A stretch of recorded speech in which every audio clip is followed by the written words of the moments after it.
सदा सत्स्वरूपं चिदानन्दकन्दं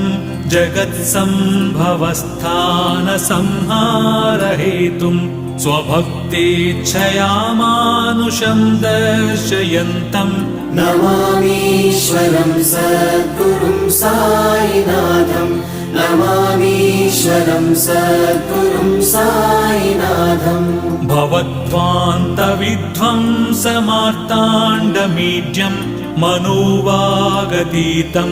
मुनिर्ध्यानगम्यं जगद्व्यापकं निर्मलं निर्गुणं त्वां नमामीश्वरं सद्गुरुं साईनाथं नमामीश्वरं सद्गुरुं साईनाथं भवाम्बोधिमग्नार्दितानां जनानां स्वपादाश्रितानां